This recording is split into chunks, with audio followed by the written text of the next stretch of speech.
Bismillahirrahmanirrahim. Assalamualaikum warahmatullahi wabarakatuh.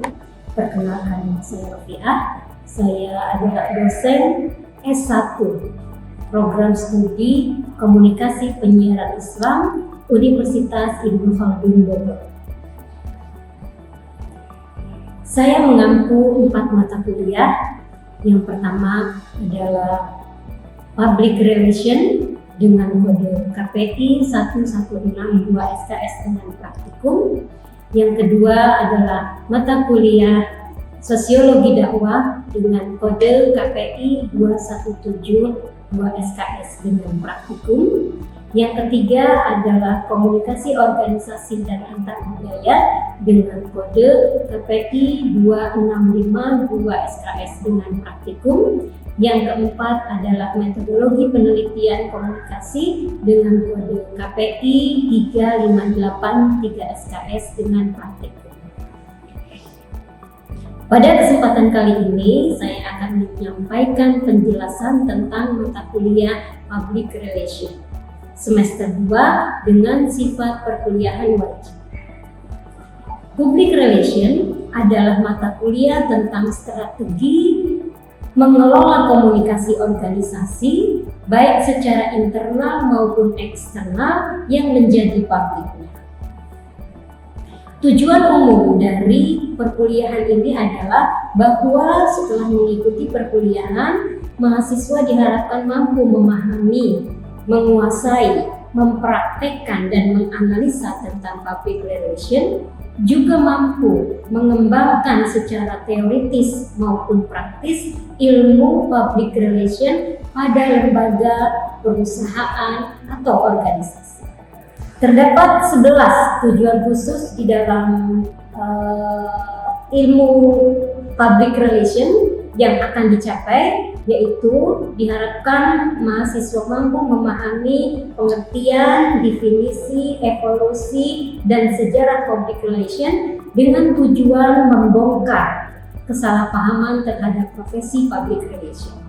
Selanjutnya, mengetahui hubungan internal dan eksternal, memahami publik yang berkembang dan dinamis, merumuskan publik dalam dan publik luar organisasi.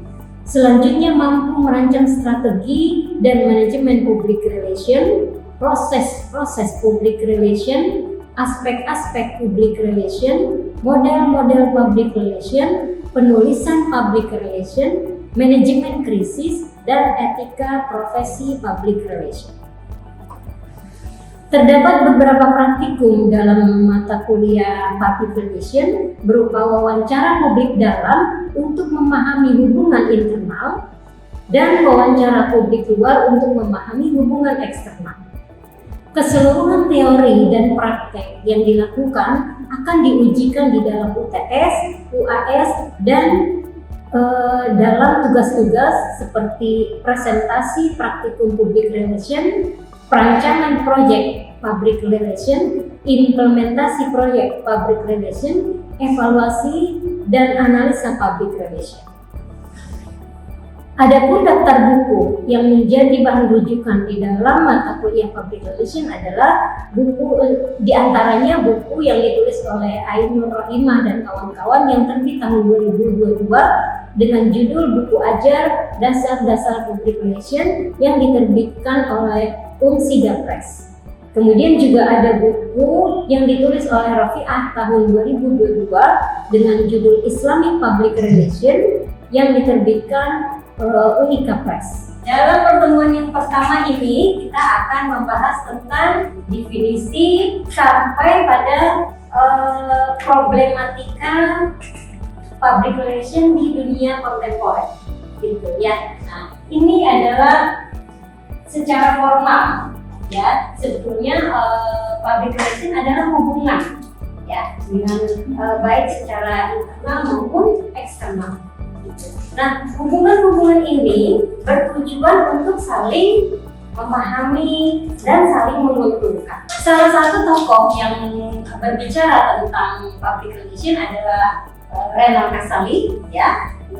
Beliau mengatakan bahwa public relation merupakan suatu fungsi manajemen ya, yang melakukan strategi komunikasi. Itu tadi untuk bagaimana strategi komunikasi di dalam dan bagaimana strategi di luar. Nah, banyak sekali citra-citra negatif yang disematkan kepada profesi public relation. Nah, kenapa itu terjadi? Oke, sampai sini mungkin ada yang ditanyakan. Saya pun izin bertanya, bagaimana sih cara mengatasi penyimpangan yang telah tadi dijelaskan dalam public relation? Baik, terima kasih atas pertanyaannya. Itu nanti akan di materi yang selanjutnya ya. Bagaimana memetakan publik dalam, kemudian memetakan publik luar. Ya, dengan memetakan keduanya, kita akan bisa melihat apa kekurangan publik dalam, apa kekurangan publik luar, sehingga diolah apa yang harus dilakukan. Itu bermanfaat untuk kita misalnya seorang public relation misalnya mencegah terjadinya penyimpangan profesinya, bukan menutupi aib, tetapi bagaimana mengelola suatu masalah yang membuat publik dalam dan publik luar bisa kembali bekerja sama. Itu salah satu contohnya. Artinya apa? Public relation juga adalah seorang peneliti, gitu ya. Dengan wawancara itu Anda memahami publik luar, memahami publik dalam, maka Anda bisa merancang suatu kegiatan public relation yang tepat.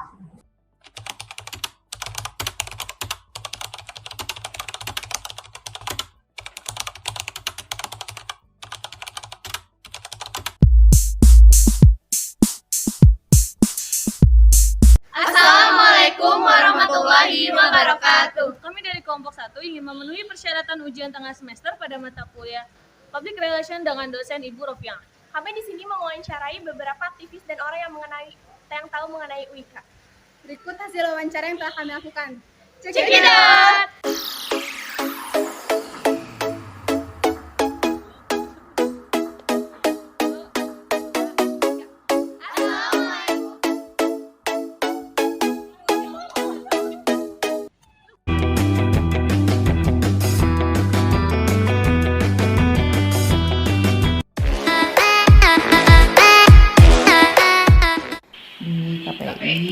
Kita ada 144 SKS dari semester 1 sampai semester 8, dan mata kuliah yang ada di KPI itu dibagi dua, ada pelajaran basic keislaman, dakwah, dan ada pelajaran jurnalistik. Nah, untuk jurnalistik dari semester 1 sampai semester 6, dan dakwah pun dari semester 1 sampai semester 6. Sisanya di 7 dan 8 itu PPL, KKN, dan skripsi. Nah, KPI ini unik ya. KPI itu komunikasi penyiaran Islam. Kalau kita belajar komunikasi di kampus-kampus umum kayak di UI, di FISIP ya, ilmu sains sosial politik, pasti dia mengedepankan ilmu komunikasi, dasar-dasar komunikasinya, atau belajar PR-nya, atau belajar humasnya, atau belajar komunikasi politiknya. Tapi di KPI kita dapat dua. Diajarkan dulu dasar-dasar Islam, fondasi Islam yang kuat, dalam underline itu disebut dakwah ya, tapi diajarkan juga dakwah itu dalam sudut pandang komunikasi secara umum. Nah, pelajaran komunikasi secara umum tuh kayak pengantar komunikasi, jurnalistik, psikologi komunikasi itu diajarkan, tapi dimasukkan unsur-unsur Islam ke dalam seluruh mata pelajaran yang ada atau subjek-subjek yang diajarkan di KPI. Jadi pada saat kita belajar jurnalistik ya, dia akan mempersiapkan lulusan kita itu menjadi jurnalistik yang Islami, yang kuat fondasi keislamannya.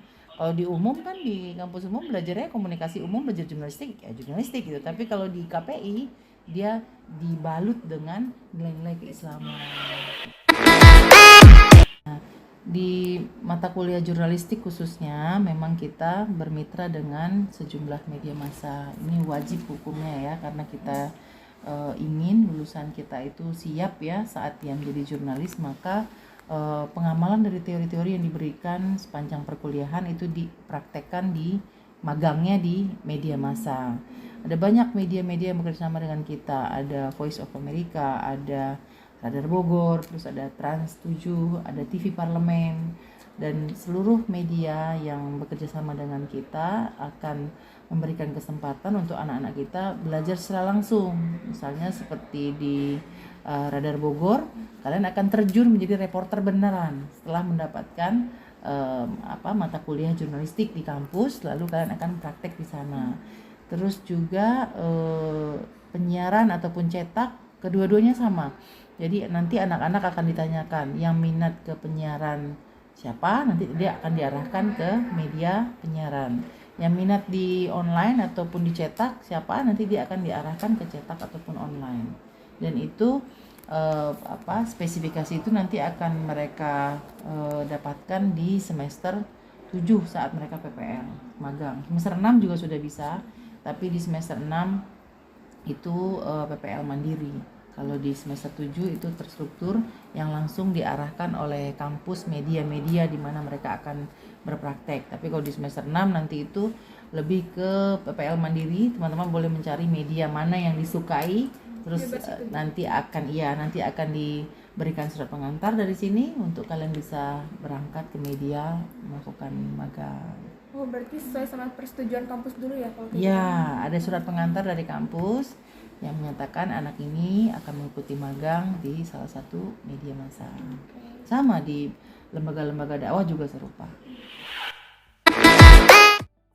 Banyak lulusan KPI mah ada di mana-mana ya, ada di mana-mana. Contohnya Pak Dr. Sastra itu alumni KPI, Ibu Rofiah ya yang mengajar PR itu alumni KPI.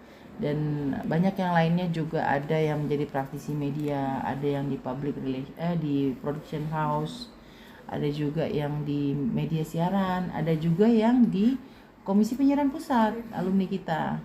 Ada juga banyak sekali alumni kita itu yang bekerja di pesantren-pesantren, bahkan dia punya pesantren sendiri, mengelola pondok pesantren. Itu. Ibu nanya apa? Yang demo aja. Kan masuk ke media massa tuh. Nih, iya Bu, kan yang demo kemarin masuk media massa ya? Radar Bogor. Iya, menurut Ibu itu gimana tanggapannya? Kalau saya sih, anak-anak yang demo itu aspirasi mahasiswa ya, sah-sah saja selama dia mentaati koridornya. Aksi unjuk rasa setiap manusia Indonesia itu bebas berdemokrasi. Selama dia melaporkan aktivitas unjuk rasanya ke polisi, saya rasa sah saja, kan dia menyampaikan aspirasinya. Selama dia tetap beradab ya, beretika dalam menyampaikan aspirasinya. Tapi kalau sudah di luar dari adab ya, anarkis, nah itu sudah tidak menunjukkan lagi mahasiswa. Mahasiswa yang hebat itu justru dia mampu mengeksplain apa yang dia mau ke khalayak. Selama itu santun, sesuai dengan ya, dia mau demo ya dia harus lapor dulu, saya mau melakukan aksi, mau melakukan mengadakan keramaian. Sekarang lagi COVID nih, dibolehin nggak? Kalau nggak dibolehin ya nggak usah maksa juga, berarti dia melakukan pelanggaran, dia harus menerima sanksi. Kita selalu bersyukur ya, terutama dari semua unsur baik pimpinan rektorat, fakultas ataupun unit-unit yang mendukung hal itu.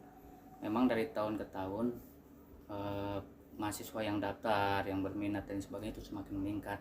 Walaupun mungkin awal-awal ada krisis moneter, kemudian ada kasus-kasus yang menyebabkan mahasiswa tidak bisa berkuliah atau melaksanakan perkuliahan. Jadi di setiap tahun, kebetulan mulai 2000 kesini sampai 2022 sekarang, peningkatannya cukup signifikan. Jadi tidak ada istilah dari 1000 mundur jadi 900 dan sebagainya, malah sampai ke di angka 3000. Insya Allah mudah-mudahan tahun ini kita targetkan 4000 sesuai dengan apa yang sudah dibicarakan dengan tim promosi. UIK memang sudah berdiri sejak 1991. Cuman kalau saya secara pribadi mulai masuk ke UIK tahun 1997. Tentunya banyak hal terkait, mulai dari kita tidak punya sistem lain sebagainya sampai saat ini sesuai misi kita bahwa universitas unggul berbasis keislaman dan teknologi pada tahun 2025 itu harus sudah tercapai. Makanya sekarang kan kita akan menuju ke ISO 9001 2015, dan alhamdulillah beberapa fakultas sudah ada yang melaksanakan ISO tersebut. Kita kebetulan saat ini sedang sibuk mengurus ISO universitas. Banyak sekali hal-hal yang pengembangan yang terus ditingkatkan oleh para pimpinan dan semua unsur ya. Jadi mulai dari sistem informasi akademik dan keuangan, kemudian Simawa dan seterusnya. Jadi kita semua serba digital, tidak lagi kayak dulu awal saya masuk kan manual, ke Bandung aja harus ke lokasi tujuan untuk melaporkan hal terkait dengan Universitas Ibnu Khaldun Bogor. Sesuai misi tadi adalah universitas unggul berbasis keislaman dan teknologi pada tahun 2025. Kita mulai dari sekarang tuh semua serba digital, tidak ada lagi istilah manual. Kalau dulu sih awal-awal gampang, enak, tinggal kertas dan sebagainya. Sekarang kalau sudah bisa menguasai teknologi udah tersingkirkan. Itu tujuan utamanya kan kita mengembangkan terus potensi-potensi yang ada di UIK Bogor, baik tenaga pendidik, kemudian tenaga kependidikan ataupun hal yang terkait dengan UIK Bogor. Banyak orang-orang lama yang belum bisa menyesuaikan. Contohnya kalau saya kan staff, dari staff kan otomatis kasubag sekarang sampai sekarang saya alhamdulillah sudah kepala bagian. Jadi kalau memang para kepala bagian TU khususnya yang di fakultas-fakultas tidak bisa mengikuti, ya otomatis bukan berarti tertinggal ya, kan mereka punya anak buah. Jadi otomatis harus tetap mengikuti walaupun dunia teknologinya itu minim, mau tidak mau kita harus mengikuti itu sih.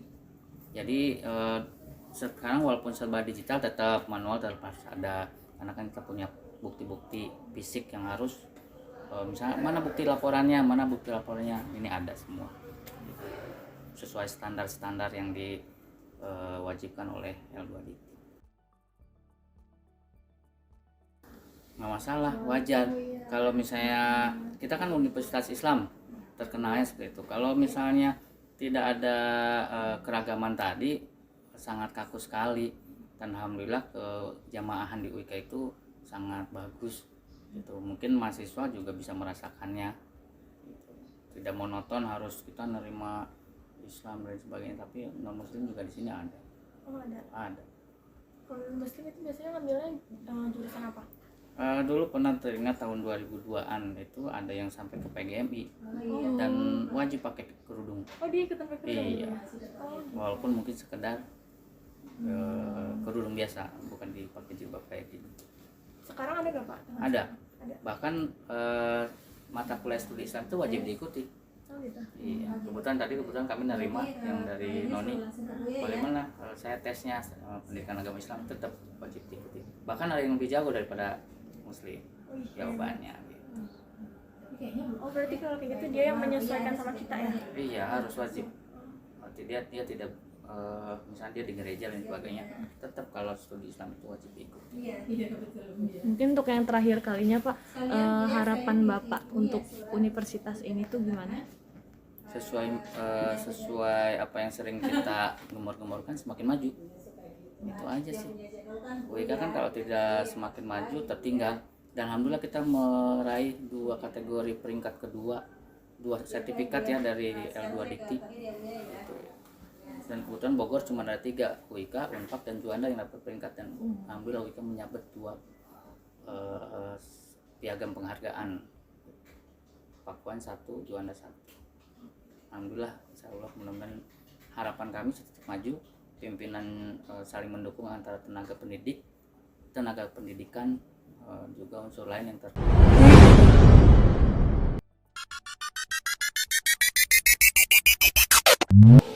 Assalamualaikum warahmatullahi wabarakatuh. Saya Selmawati, ingin mewawancari tukang ojek. Berikut hasil wawancara yang saya lakukan. Maaf sebelumnya mau bertanya tentang seputar Wika. Kalau misalkan kan Bapak udah pengalaman jadi tukang ojek, terus udah gitu mahasiswa yang sering udah mayoritas banyak ya yang naik Gojek gitu. Grab bukan Gojek, Grab. Iya, Grab. Iya. Alhamdulillah selama ada base camp di Baraya Gria Jogja ini, ya kan, dari Grab mahasiswanya banyak yang naik Grab. Terus paling banyak itu dari semester akhir ya, terus semester ketiga juga ada. karakter mahasiswa menurut Bapak di Wika tuh gimana sih?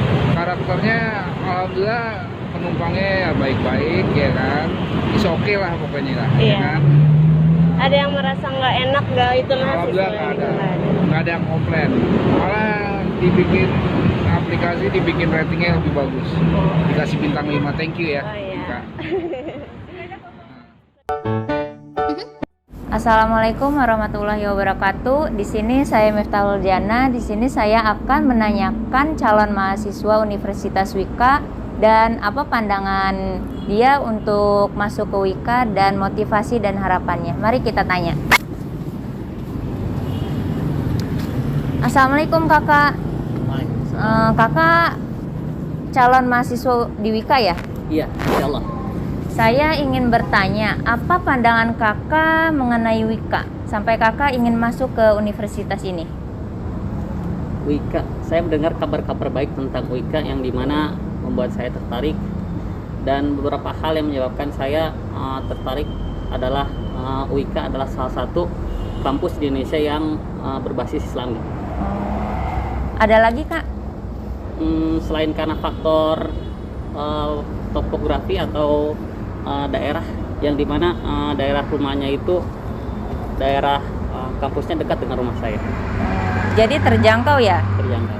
Nah kakak, saya juga ingin bertanya lagi, apa harapan kakak untuk Wika ini dan motivasi kakak untuk masuk ke Wika ini? Harapan saya untuk Wika, semoga Allah berkahi semua siswa dan siswi, dosen dan rektor. Motivasi saya dikarenakan beberapa rekomendasi dari kenalan saya yang menyarankan untuk masuk ke Wika, dan selain terjangkau oleh kendaraan, kemudian yang paling saya suka itu berbasis Islam. Jadi saya nggak perlu khawatir tentang adanya gesekan antar agama atau kepercayaan. Assalamualaikum warahmatullahi wabarakatuh. Saya Istighfar Putri. Di sini saya akan mewawancarai orang tua calon mahasiswa Universitas Ibnu Khaldun. Berikut hasil wawancara yang saya lakukan. Izin ingin mewawancarai Kak Fitri mengenai adanya yang mau masuk Wika. Iya. Kan kakak sebagai kakak nih, apa sih harapan kakak buat adiknya masuk ke Universitas Ibnu Khaldun? Pertama sih saya pengen adik saya itu bisa belajar ya, selain mengambil mata kuliah umum itu bisa sambil belajar tentang agama sih, itu intinya. Jadi dia dapat belajarnya dan juga bisa akhlaknya juga ikut terbentuk gitu. Oh gitu kak. Kalau misalkan pandangan kakak sendiri mengenai Wika gimana? Kalau UIK pertama emang karena lokasinya ya itu tuh dekat sama rumah saya, jadi mudah terjangkau ibaratnya gitu. Dan yang kedua karena berbasis Islamik itu, saya pengen adik saya itu sekolahnya di tempat yang ada Islamnya gitu. Jadi kan karena di Bogor cuma adanya UIK, saya pengennya di situ gitu adik saya. Oh gitu. Apa yang membuat kakak tuh tertarik sama Wika? Yang membuat tertarik yaitu pertama karena UIK yang satu tadi itu ya berbasis Islam. Nah, jadi kita masuk ke situ itu selain belajar ya itu dapat agamanya gitu. Jadi nanti adik saya bisa setidaknya terkontrol dari pergaulannya juga. Jadi tidak ini melewati pergaulan bebas ya kak? Iya betul. Terus apa sih harapan kakak ke depannya untuk Wika sebagai adiknya yang di sana? Nanti kalau adik saya sudah kuliah di UIK, harapannya ya buat UIK itu semoga pendidikannya lebih maju, lebih berkembang lagi, lebih baik lagi, dan bisa lebih dikenal sama masyarakat luas. Sekian hasil wawancara yang telah kami lakukan. Kurang lebihnya mohon maaf. Wabillahi taufiq wal hidayah. Wassalamualaikum warahmatullahi wabarakatuh. Sebagai penutup, saya sebagai dosen Universitas Ibnu Khaldun Bogor, mengucapkan terima kasih kepada Kemendikbud yang telah memberi kesempatan kepada saya untuk mempresentasikan mata kuliah yang saya ampu. Dukungan, masukan, saran, dan kritik dari Kemendikbud saya harapkan agar saya dapat mengembangkan kinerja saya sebagai dosen dalam rangka memberikan yang terbaik kepada mahasiswa dan dunia pendidikan di kampus. Terima kasih. Assalamualaikum warahmatullahi wabarakatuh.